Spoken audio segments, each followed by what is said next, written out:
Good morning, children. In previous class we discussed the clothes we wear. Now our today's topic is caring for clothes. C-A-R-I-N-G, caring for C-L-O-T-H-E-S, caring for clothes. Clothes last long if they are maintained properly. They should be washed regularly using a good quality detergent.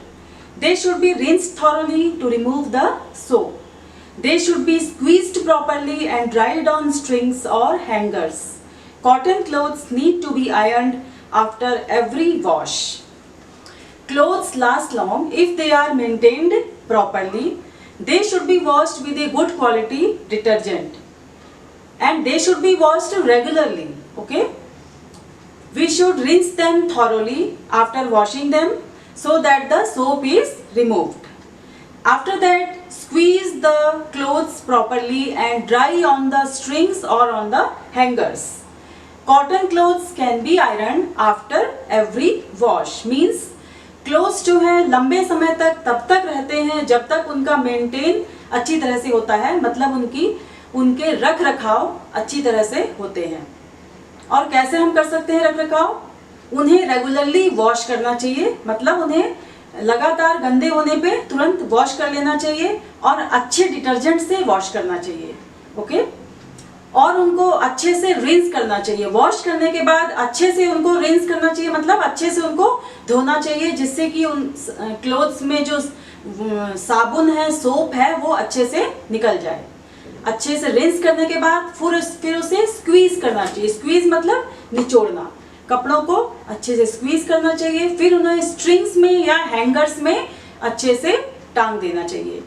Strings मतलब जो लंबी तार होती है ना हमारे यहाँ कपड़े सुखाने के लिए, उसे स्ट्रिंग्स कहते हैं. तो रिंस करने के बाद स्क्वीज करना चाहिए. उसके बाद उसे तार में या हैंगर में अच्छी तरह से सुखाना चाहिए.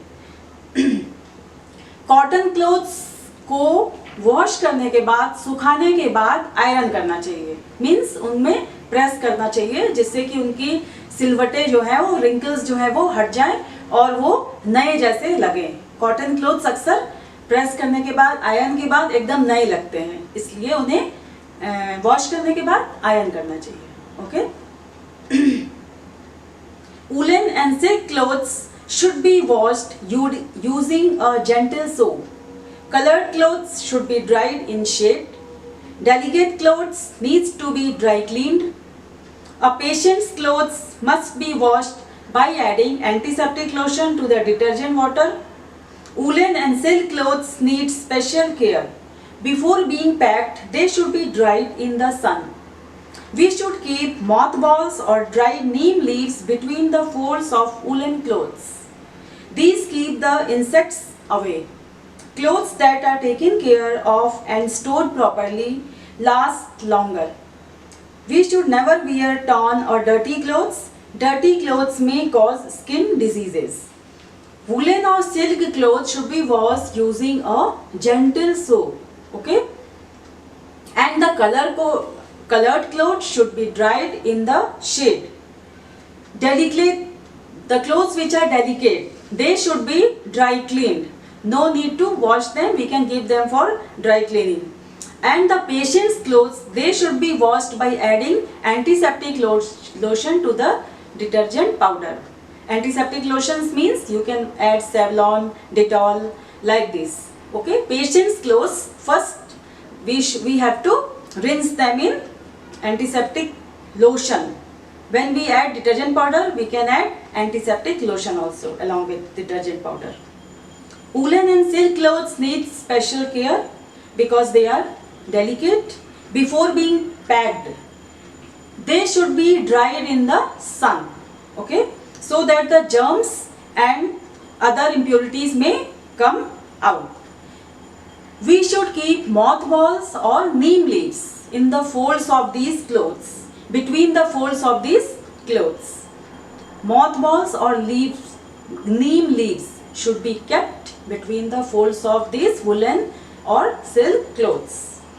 These mothballs keeps the insects away. and the clothes which are taken care properly and stored properly, they last longer, means we can wear them for longer times.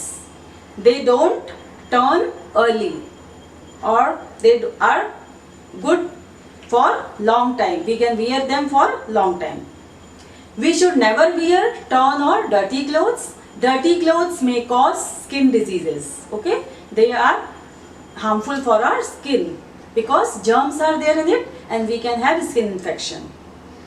Now woolen और silk clothes, इनके लिए ये थोड़े delicate clothes होते हैं, तो इनके लिए जेंटल सोप होना चाहिए. जैसे हम वुलन क्लोथ्स को नॉर्मली इजी में धोते हैं और सिल्क क्लोथ्स को भी इजी में धो सकते हैं या शैम्पू से धो सकते हैं, या फिर सिल्क क्लोथ्स को हम ड्राई क्लीनिंग के लिए दे सकते हैं, या ऐसे साबुन से धोना चाहिए जिसमें केमिकल्स कम हो. कलर्ड क्लोथ्स जो होते हैं उन्हें हमेशा शेड में सुखाना चाहिए, मतलब छांव में सुखाना चाहिए, नहीं तो धूप में सुखाने से उनका कलर फेड हो जाता है इसलिए. और डेलिकेट क्लोथ्स को ड्राई क्लीन करना चाहिए. डेलिकेट मतलब नाजुक, जो जल्दी से जिनके फटने का खतरा रहता है, जैसे कि सिल्क क्लोथ्स. सिल्क जो होता है वो बहुत ही पतला कपड़ा होता है, वो जरा से भी उससे जल्दी फट जाता है, इसलिए उनको बहुत अच्छी तरीके से उनको धोना चाहिए. उनका रख रखाव भी बहुत ही अच्छी तरीके से करना चाहिए, नहीं तो वो जल्दी खराब हो जाते हैं. और जो पेशेंट्स क्लोथ, अगर कोई बीमार आदमी घर पे है तो उसके कपड़ों में जब आप उसमें डिटर्जेंट डालते हैं कपड़े धोने के लिए, तो साथ में कोई भी एंटीसेप्टिक लोशन डाल सकते हैं, जैसे सेवलॉन डाल सकते हैं, डिटॉल डाल सकते हैं, जिससे कि उसकी बॉडी के जो जर्म्स हैं वो भी इस क्लोथ्स डिटर्जेंट से और इससे एंटीसेप्टिक लोशन से खत्म हो जाए. वूलन और सिल्क क्लोथ्स को बहुत स्पेशल केयर देनी होती है, मतलब ऊन के कपड़े और सिल्क के कपड़ों को स्पेशल केयर देनी होती है. पैक करने से पहले उनको सबसे पहले हमें सन में सुखाना चाहिए. कौन से कपड़े? वूलन और सिल्क क्लोथ्स को पैक करने से पहले सन में सुखाना चाहिए. और उनकी जो फोल्ड्स हैं उनके तह के बीच में मॉथ बॉल्स या ड्राइड नीम लीव्स को रखना चाहिए. ओके, मॉथ बॉल्स क्या होते हैं? वो एक सफेद कलर का, आपने देखा होगा मम्मी लोग कपड़ों को जब रखती हैं संभाल के तो बीच में डाल देती हैं. वाइट कलर की एक बॉल होती है मॉथ बॉल, जो केमिकल्स और पेस्टिसाइड्स से मिलके बनती है और वो हमारे कपड़ों की कीटों से रक्षा करती है. ओके, और उसमें डिओड्रेंट भी होता है, मतलब थोड़ी खुशबू भी होती है, जिससे कि कपड़ों से खुशबू भी आती है. तो हमें सिल्क और वूलन क्लोथ्स के तहों के बीच में मॉथ बॉल्स या नीम लीव्स को रख देना चाहिए, जिससे कि जर्म्स और इंसेक्ट्स उसमें ना लगे.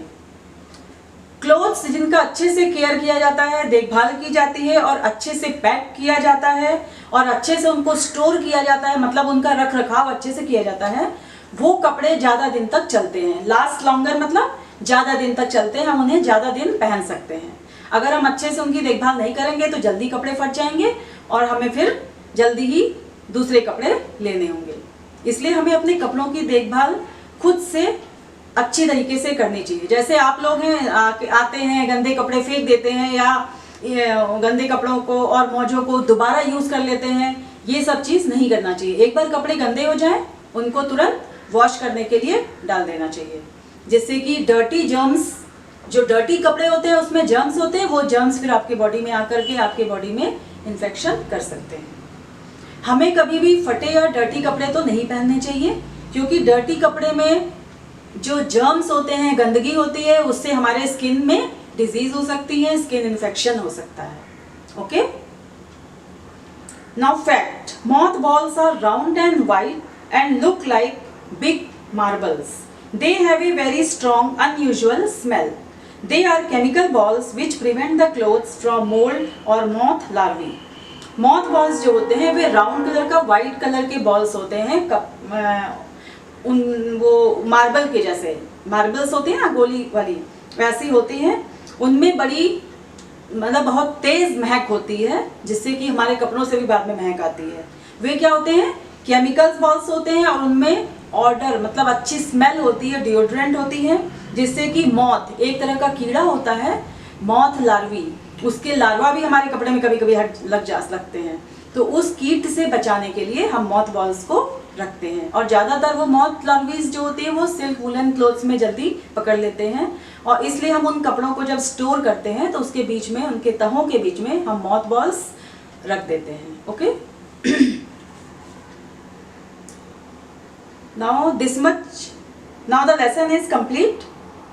Okay, now you have to read this chapter properly. Spellings and important, they are important, like taking care of clothes and many more important